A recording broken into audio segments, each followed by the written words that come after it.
এরপরে প্রশ্ন হলো, আমাদের দেশের চাকরিজীবী মানুষ কোনো কারণে মাসে যদি কয়েকদিন ছুটি নেয়, মাস শেষে পুরো বেতন যদি নেয়, তাহলে কি সেটাকে হারাম হবে? অবশ্যই হারাম হবে। আপনি চাকরি করেন, 30 দিন চাকরি করার বিনিময়ে আপনার বেতন 30,000 টাকা হওয়ার কথা। আপনি 2 দিন আসেন নাই অফিসে, ফাঁকি দিছেন, অ্যাকাউন্টসে যে আছে অথবা আপনার মানব সম্পদ বিভাগ বা এই জাতীয় দায়িত্বে যারা আছেন তাদের সাথে আপনার লিঙ্কটিং ভালো আছে, বলছে অসুবিধা নেই, আপনি সই করে দিয়েন, পরে এসে একসাথে আপনি এসে সই করে দিলেন, মানে ফাঁকি ঝুঁকি মেরে দিলেন, তাহলে ওই 2 দিনের টাকা যে 2,000 টাকা নিলেন আপনি, এটা আপনার জন্য হালাল হবে না, সেটা হবে হারাম।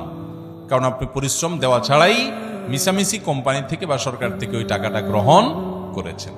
বহু লোক আমরা এরকম আছি যে দিনকে দিন অফিসে যাওয়ার খবর নাই, একসাথে সই মেরে দিয়ে তারপরে টাকা উঠে নিচ্ছি, আছে না নাই?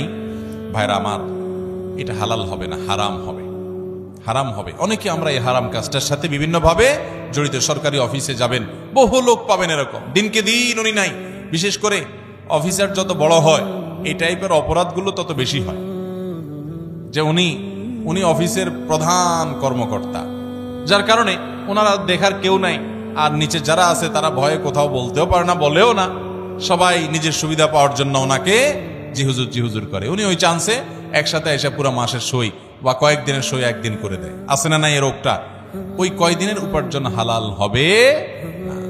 হ্যাঁ, কোম্পানির কাজে আপনি বাইরে গেছেন, সই করতে পারেন, সেটা তো ভিন্ন কথা, কিন্তু আপনি গায়ের হাজির ছিলেন ব্যক্তিগত কাজে, আইসা এই কাম করলেন, জায়েজ হবে না। শুধু এটা নয়, আরো সূক্ষ্ম বিষয়, অনেকে আছে যে 8 ঘন্টা ডিউটি, কথার কথা তার চুক্তি 8 ঘন্টার বিনিময়ে সে বেতন পাবে, সে আসে 2 ঘন্টা পরে, যায় 2 ঘন্টা আগে, সই করার সময় মিথ্যাটা লেখা রাখে, এটাও জায়েজ হবে।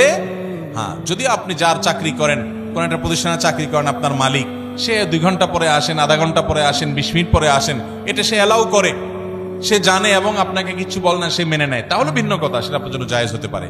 বিশেষ করে সরকারি চাকরিতে এবং কোম্পানির চাকরিতে আপনি এরকম ফাঁকি ঝুঁকি দিয়া পরে আয়সা লেখা দিবেন, আমি বরাবর 9টায় ঢুকেছি, আসলে আপনি 10টা 11টার দিকে আসছেন, এই মিশামিশি লিখলে ওই সময়ের বেতন হালাল হবে।